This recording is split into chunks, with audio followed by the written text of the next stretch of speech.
Thank you very much, Mr. President. Ladies and gentlemen, good evening. Assalamu alaikum. Lovely to see you all here tonight. We are having a very entertaining night, are we not, with some very interesting things being said from the other side of the house tonight. Let me begin by saying, as a Muslim, as a representative of Islam, I would consider myself an ambassador for Islam, a believer in Islam, a follower of Islam and its Prophet. So, in that capacity, let me begin by apologizing to Anne-Marie for the Bali bombings. I apologize for the role of my religion and me and my people, for the killing of Theo van Gogh, for 7/7. Yes, that was all of us. That was Islam, that was Muslims, that was the Quran.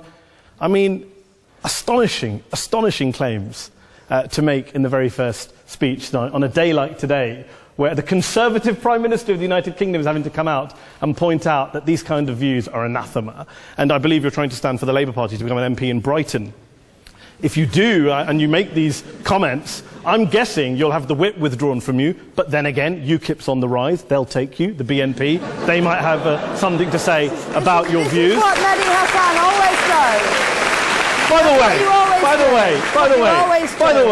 way, just on a factual point, since we heard a lot about the second speaker, about how backward we Muslims all are, on a factual point, you said that Islam was born in Saudi Arabia. Islam was born in 610 AD. Saudi Arabia was born in 1932 AD. So you were only 1,322 years off. Not bad? Not bad start there. Talking of maths, by the way, a man named Al-Khwarizmi was one of the greatest mathematicians of all time, a Muslim, worked in the golden age of Islam. He's the guy who came up with not just algebra, but algorithms. Without algorithms, you wouldn't have laptops. Without laptops, Daniel Johnson tonight wouldn't have been able to print out his speech in which he came to berate us Muslims for holding back the advance and intellectual achievements of the West, which all happened without any contribution from anyone else other than the Judeo-Christian people of Europe. In fact, Daniel David Levering, the author of the Pulitzer Prize-winning historian and author of The Golden Crucible, points out that there would be no Renaissance, there would be no Reformation in Europe without the role played by Ibn Sina and Ibn Rushd and some of the great Muslim theologians, philosophers, scientists in bringing Greek texts to Europe. As for this being our university, I will leave that to the imagination as to who is our and who is there. I studied here too. An astonishing set of speeches so far making this case tonight. A mixture of just cherry-picked quotes, facts and figures, self-serving, selective, a farrago of distortions, misrepresentations, misinterpretations, misquotations. Daniel talked about my article in the New Statesman, which got me a lot of flack, where I talked about the anti-Semitism that is prevalent in some parts of the Muslim community, which indeed it is. Of course, I didn't say in that piece that it was caused by the religion of Islam. In fact, modern anti-Semitism in the Middle East was imported from, finish the sentence, Judeo-Christian Europe, where I believe some certainly bad things happened to the Jewish people. In fact, Tom Friedman, Jewish-American columnist in the New York Times, told me in this very chamber last week that he believed, had Muslims been running Europe in the 1940s, 6 million extra Jews would still be alive today. So I'm not going to take lessons in anti-Semitism from someone who's here to defend the Judeo-Christian values of a continent that murdered 6 million Jews. Moving swiftly on. Yes. Absolutely. Well, I'm about to make that point. No, I'm about to make that point. You're right. I agree with you. I agree with you 110%. That is my point. I don't think Europe is evil or bad. I'm a very proud European. I don't want to judge Europe on that basis, but if we're going to play this gutter game where we pull out the Bali bombing and we pull out examples of anti-Semitism in the Islamic community, then of course I'm going to come back and say, well, hold on. I mean, look, let's be very clear. Daniel here was a last-minute replacement for Douglas Murray, who had to pull out. And Douglas and I have a well-documented differences, but to be fair to Douglas, as to be fair to Anne-Marie and to Peter, atheists. Atheists see all religions as evil, violent, threatening. What the problem I have with Daniel's speech is that Daniel comes here to write this robust defense of Christianity, forgetting that his fellow Christians, people who said they were acting in the name of Jesus, gave us the Crusades, the Spanish Inquisition, the anti-Jewish pogroms, European colonialism in Africa and Asia, the Lord's Resistance Army in Uganda, not to mention countless arson and bomb attacks on abortion clinics in the United States of America to this very day. I would like a little bit of humility from Daniel first before he begins lecturing other communities and other faiths on violence, terror and intolerance. But, no thank you. Some water. But I would say this, to address the gentleman's very valid point here, I'm not going to play that game. I don't actually believe that Christianity is a religion of violence and hate because of what the LRA does in Uganda or what Crusaders did to Jews and Muslims in Jerusalem when they took back the city in the 12th or 13th or whatever century it was.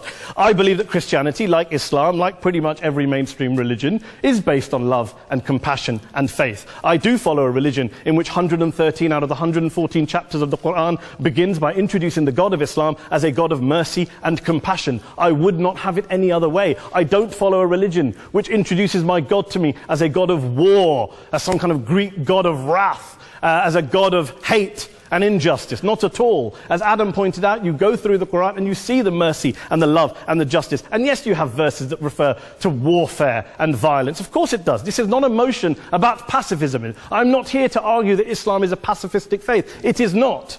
Islam allows military action, violence in certain limited contexts. And yes, a minority of Muslims do take it out of that context. But is it religious? Well, we talked about Woolwich.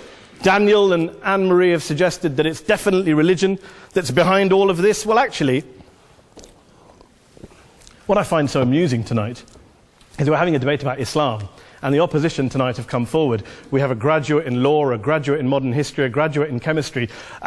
And, you know, I admire all of their intellects and their abilities, but we don't have anyone who's actually an expert on Islam, a scholar of Islam, a historian of Islam, a speaker of Arabic, even a terrorism expert or a security expert or a pollster, let alone to talk about what Muslims believe or think. Instead, we have people coming here, putting forward these views, putting forward these sweeping opinions. Listen to Professor Robert Pape of the University of Chicago, one of America's leading terrorism experts, who, unlike our esteemed opposition tonight, studied every single case of suicide terrorism between 1980 and 2005, 315 cases in total. And he concluded, and I quote, "There is little connection between suicide terrorism and Islamic fundamentalism or any of the world's religions. Rather, what nearly all suicide terrorist attacks have in common is a specific secular and strategic goal to compel modern democracies to withdraw military forces from territory that the terrorists consider to be their homeland."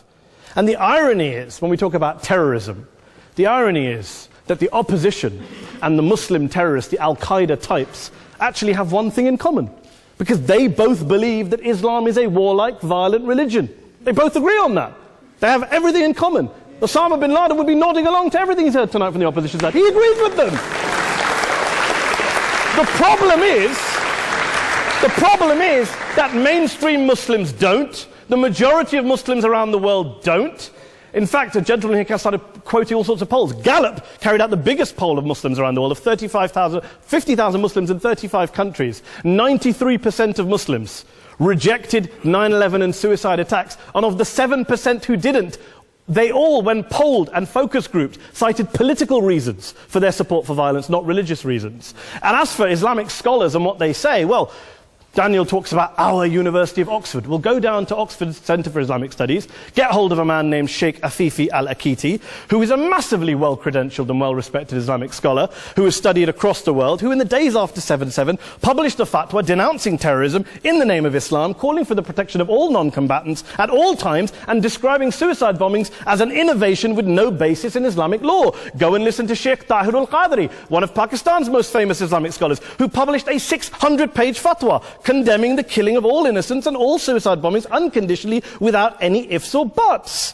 There's nothing new here. This is mainstream Islam, mainstream scholarship, which has said this for years. You don't go out and kill people willy-nilly in the high street or anywhere else, on a bus or a mall, based on verses of the Quran that you cherry-pick without any context, any understanding, any interpretation, or any commentary of Islam. Anne-Marie comes and scares us with her talk of Sharia law. I would like to see the book of Sharia law. It doesn't exist. People argue over what Sharia law is.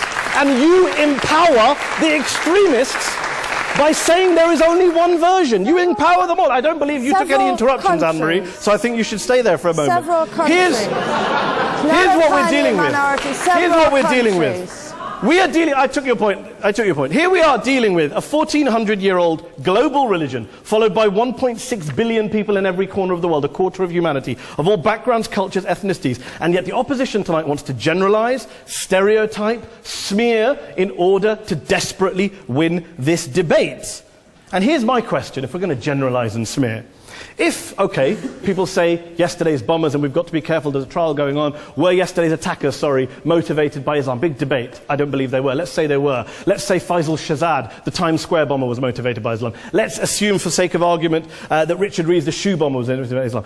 If Islam is responsible for these killings, if Islam is what is motivating these people, and Islam is therefore not a religion of peace, a religion of war, then ask yourself this question: why aren't the rest of us doing it?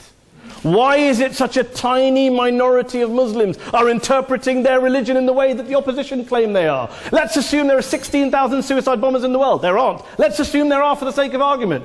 That's 0.001% of the Muslim population globally. What about the other 99.99% of Muslims who the opposition tonight either ignore or smear? The reality is that the rest of us aren't blowing ourselves up tonight. The reality is that the opposition came here tonight not worried about the fact that me and Adam might pull open our jackets and blow ourselves up tonight because we're followers of a warlike warrior religion which wants to take over Europe and Daniel's university. The issue is this. The issue is this. Unless the opposition can tell us tonight, and Peter Atkins is here, one of our great atheist intellectuals, can tell us tonight, they can answer this question tonight: why don't the vast majority of Muslims around the world behave as violently and aggressively as a tiny minority of politically motivated extremists? Then they... Thank you very much for your time.